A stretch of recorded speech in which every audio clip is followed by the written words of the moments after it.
तो दोस्तों, मैं आपका अपना सूरज अवतार आ चुका हूं अपने स्टूडियो और मैं आज एक ऐसे फिल्म की बात करने जा रहा हूं जो कि अपने आप में बहुत बड़ा सस्पेंस है। और अगर आप लोगों ने हमारा यूट्यूब चैनल सब्सक्राइब नहीं किया है तो प्लीज़ सब्सक्राइब करें, लाइक करें, शेयर करें और कमेंट करना ना भूलें।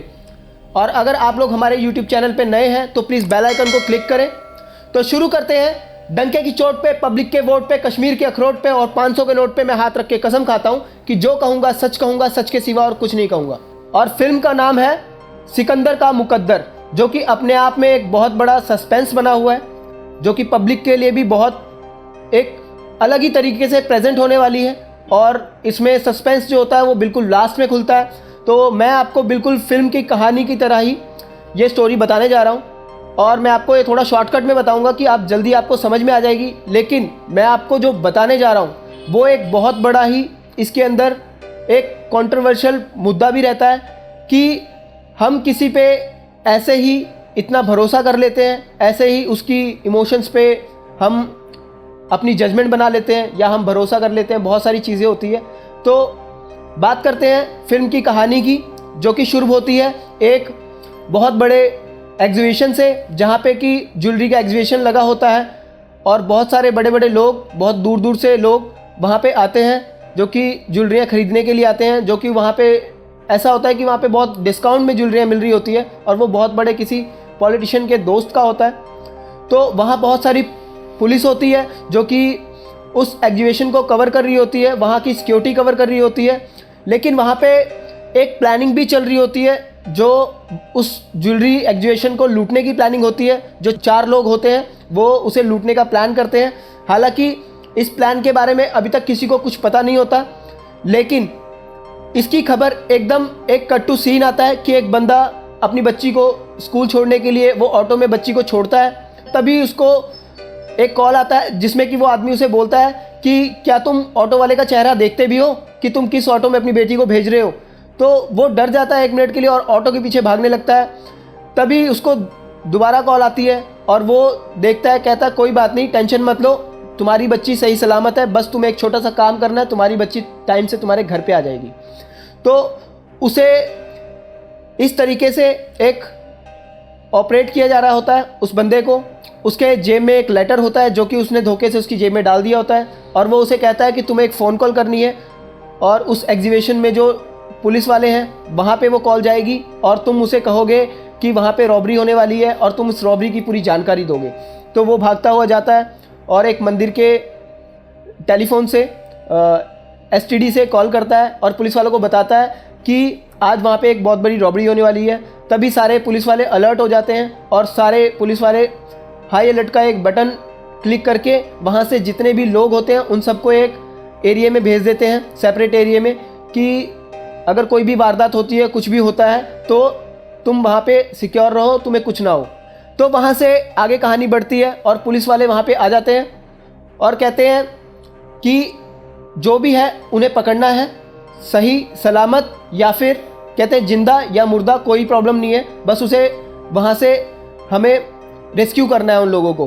तो वो वहाँ अपने गन लेके निकलते हैं। तभी उनको दिख जाते हैं वो 4 लोग जो फायरिंग शुरू कर देते हैं और वो फायरिंग में मारे जाते हैं। तभी वहाँ पे एकदम जैसे ही उनकी लाशें, बॉडी सारी वहाँ से निकाल ली जाती है, तभी वहाँ पे पता लगता है कि वहाँ से 5 छोटे छोटे डायमंड गायब हैं, जो कि एक कांच तोड़ के उसके अंदर से निकाले गए हैं। तो ये किसने किया, ये एक सस्पेंस होता है।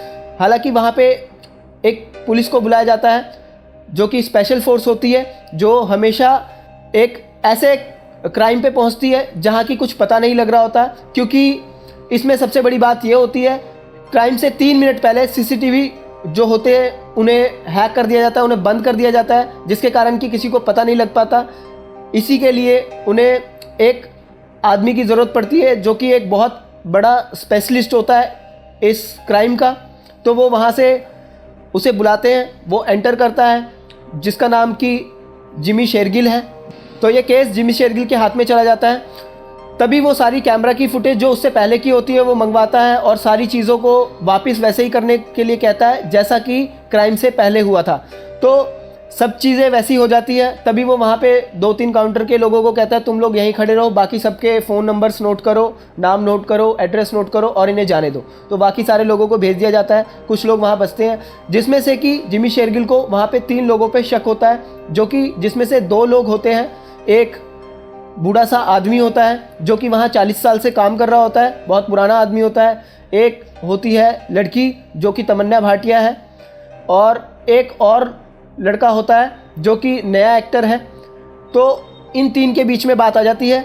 हालांकि जिमी शेरगिल का शक पहले ही उन तीनों पे जा चुका होता है कि अगर कुछ किया है, किसी ने किया है तो तुम तीनों में से ही किया है, या तो तुम दोनों ने 2 लोगों के ग्रुप में किया है, या फिर तीनों ने मिलके किया है, या फिर किसी सिंगल आदमी ने किया है। तो वो वहाँ से उसका शक इतना बढ़ जाता है। तभी जिमी शेरगिल उनको पुलिस हिरासत में ले लेता है, जिसके कारण कि वो उन पे पर्चा कर देता है। और जब बात कोर्ट में जाती है तो वो कोर्ट से अपील करता है कि मुझे रिमांड की इजाज़त मिले, मुझे रिमांड के लिए मिले, तो मैं इनसे उगलवा लूँगा कि हीरे इन्होंने चोरी किए हैं। हालांकि सच निकलवाने की बात हो रही होती है कि किसने ये क्राइम किया है। तो वो उन तीनों को पुलिस हिरासत में ले लिया जाता है और वहाँ पे फिर तमन्ना भाटिया से पूछताछ होती है और वो दोनों लॉकअप में बंद होते हैं। एक जो बूढ़ा आदमी जो 40 साल से वहाँ पे काम कर रहा होता है, और एक वो नया आदमी जो कंप्यूटर इंजीनियर होता है, वो वहाँ पे कुछ कंप्यूटर के काम के लिए आया होता है। लेकिन वहाँ पे कुछ ऐसे इंसिडेंट के कारण, उस पर शक जाने के कारण उसे हिरासत में ले लिया जाता है। तो जिसके कारण कि उसके रिमांड की डिमांड हो जाती है और उसको रिमांड के लिए मिल जाता है। और उसके बाद वो उसकी रिमांड लेता है, उससे पूछताछ करता है। पूछताछ में वो कुछ नहीं बताता, वो हमेशा यही बोल रहा होता है कि मैंने कुछ नहीं किया है, मैं निर्दोष हूँ और मैं तो सिर्फ वहाँ पे छोटे से काम के लिए गया था, मुझे कुछ नहीं मालूम है। तो वहाँ से वो रिमांड लेने के बाद उसे बेल मिल जाती है, क्योंकि वहाँ कोर्ट में कुछ साबित नहीं होता, जिसके कारण कि उसे बेल मिल जाती है। बेल मिलने के कारण वैसे ही कोर्ट में उसका केस चल रहा होता है। वो आते हैं, पेशी लगाते हैं, अपने वकील को लेके आते हैं। उसके पास पैसे भी नहीं होते, उसकी माँ भी बीमार होती है, बहुत सारी चीज़ें उस लड़के के साथ हो रही होती है। हालांकि सबसे ज़्यादा जो होता है वो लड़का ही पीस रहा होता है, क्योंकि जो मेन होता है वो लड़का ही होता है, उसी पे सारा शक जा रहा होता है। तो उसको ज़्यादा टॉर्चर का सामना करना पड़ता है। तो उनका केस जो होता है वो कोर्ट में चल रहा होता है और वो डेली पेशी लगाने के लिए आते हैं। और वहाँ से उनका वकील हो जाता है एक पर्सनली, जो उन तीनों का केस अकेला वकील हैंडल कर रहा होता है। और जिसके कारण कि उनके साथ और भी बहुत सारी मजबूरियाँ आती हैं, जैसे कि उसकी नौकरी छूट जाती है, उसे कोई काम नहीं देता, सबको पता लग जाता है इस बात के बारे में, उसे घर से निकाल दिया जाता है कि तुम अब यहाँ पे रह नहीं सकते, उसे नौकरी से निकाल दिया जाता है, उसे कहीं कोई काम भी नहीं देता। तो जिसके कारण वो बहुत टॉर्चर हो जाता है और एक बार सुसाइड करने की कोशिश भी करता है।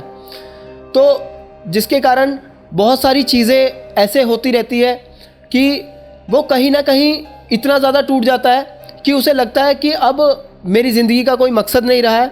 हालांकि उसने तमन्ना भाटिया, यानी जो उस ज्वेलरी की जो लड़की थी जो वहाँ पे काम करती थी, जिसके ऊपर केस चल रहा था, ये दोनों मिलके आपस में एक दूसरे के दर्द को, दुख को समझते हुए ये वहाँ शादी कर लेते हैं। और तमन्ना भाटिया का हालांकि एक छोटी बहन होती है और एक छोटा 1 साल का बच्चा भी होता है उसका अपना। तो वहाँ से ये लोग दोनों आपस में मिलके अपना सर्वाइव करने लगते हैं, दोनों साथ रहने लगते हैं।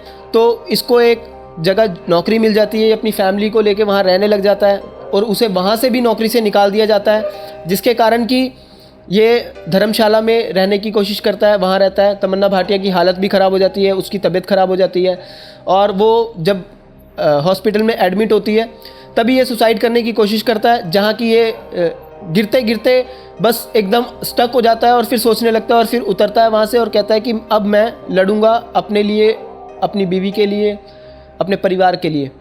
और इतने में ही पता लगता है कि उसकी माँ की भी डेथ हो चुकी है, जिसके कारण कि वो और थोड़ा सा टूट जाता है। पर वो आगे बढ़ते हुए अपनी लाइफ में दोबारा से नौकरी ढूंढता है और काम करने की कोशिश करता है। तभी उसका दोस्त उसके पास आता है और उसे कहता है कि अबू धाबी में काम करेगा, दुबई में।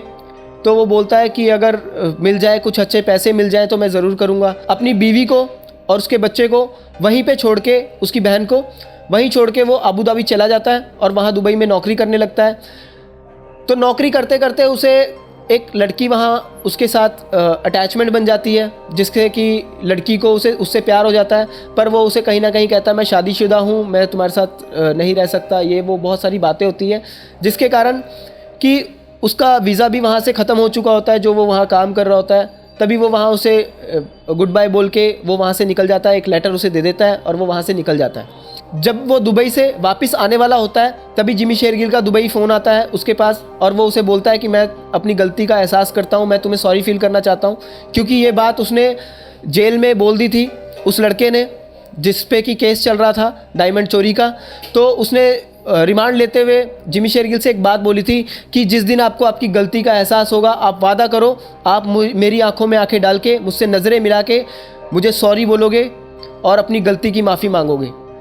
तो जिमी शेरगिल हालांकि कोई जवाब नहीं देता, पर वो बात अभी तक इनको याद होती है और दोनों को याद होती है। और फिर वो लड़का दुबई से ही उसे जिमी शेरगिल को बताता है कि आपको याद है ना कि आपने किस तरीके से सॉरी बोला था बोलने के लिए, तो आपको वैसे ही सॉरी बोलना पड़ेगा। जैसे ही वो दुबई से वापस आता है वो अपनी बीवी को ना मिल के पहले जिमी शेरगिल को मिलने चला जाता है, जहाँ की वो उनकी बहुत सारी बातें होती है जिसमें जिमी शेरगिल बताता है कि मैं तुम्हारा पीछा इतने टाइम से कर रहा था और तुम जो जो एक्टिविटीज़ कर रहे थे, तुम मरने भी गए थे मुझे वो भी पता है, और तुमने क्या क्या किया है ये सब कुछ मुझे पता है। हालांकि तुमने बेशक कुछ नहीं किया, लेकिन तुम्हारी बीवी ने उस एग्जीबिशन से एक छोटा सा हीरा चोरी किया था, एक हीरा जो कि ज़्यादा महंगा नहीं था पर वो कुछ लाख रुपए तक का था। तो वो वहाँ उसको ये बात बताता है, तभी वो ये सुन के वहाँ से सॉरी फील करने के बाद ये सुन के वो वहाँ से निकलता है और अपने घर जाता है। और वो फिर अपनी बीवी यानी तमन्ना भाटिया से पूछता है कि क्या तुमने वहाँ चोरी की थी, और ये सारी बातें वहाँ पे होती है। इन सब बातों के बीच में पता लगता है कि तमन्ना भाटिया ने वो हीरा चुराया था और उसी पैसों से उसको वहाँ पे दुबई के लिए उसने भेजा था। तभी वहाँ वो ये सारी बात होने के बाद वो वहाँ से तमन्ना भाटिया को बोलता है कि मैं तुम्हारे घर तुम्हारे नाम कर दूंगा, लेकिन मैं तुम्हारे साथ अब और नहीं रह सकता क्योंकि तुमने मुझसे झूठ बोला है। तो जिसके कारण वो वहाँ से निकलता है। निकलते ही वो वहाँ से एक ऐसी जगह जाता है जहाँ पे बहुत सारे प्लांट लगे होते हैं, वहाँ पे पौधों की सेल होती है। तो वहाँ पे देखता है कि वो एक लड़की है जहाँ पे उस जगह पे वो लड़की एक काम करती है जो कि वही लड़की है जो उसकी गर्लफ्रेंड होती है, जो उसका सबसे पहला सच्चा प्यार होता है।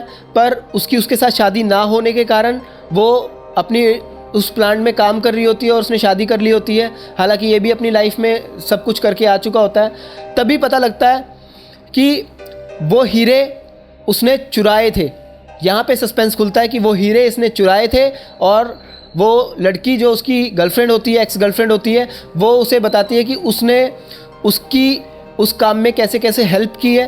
और वो हीरे एक प्लांट में छुपा रखे होते हैं जो कि प्लांट वो उसे देती है, और वो प्लांट लेके वहाँ से उसे थैंक यू बोल के जब वापस आ रहा होता है तभी बस में उसे जिमी शेरगिल मिल जाता है।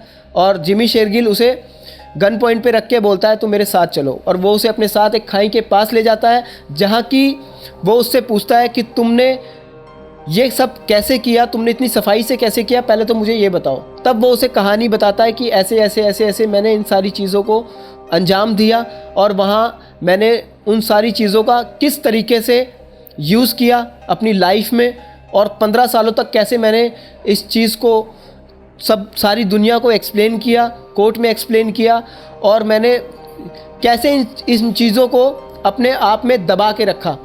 हालांकि उसके पास 15 सालों का पेशेंस लेवल एक बहुत बड़ा लेवल होता है, तो जिसके कारण कि जिमी शेरगिल भी चौंक जाता है कि 15 सालों तक तूने मुझे धोखा दिया, ये कैसे किया। तो वो लड़का वहाँ जिमी शेरगिल को फिर कहानी सुनाता है कि मैंने ऐसे ऐसे ये सारी चीज़ें इस्तेमाल की थी, मैंने सबको इस्तेमाल किया है इसके बीच में, और मुझे ये करना बहुत ज़रूरी था क्योंकि मेरे पास कोई पैसा नहीं था, कोई इनकम नहीं थी, कुछ इतना ख़ास वो नहीं था, तो मुझे करना पड़ा।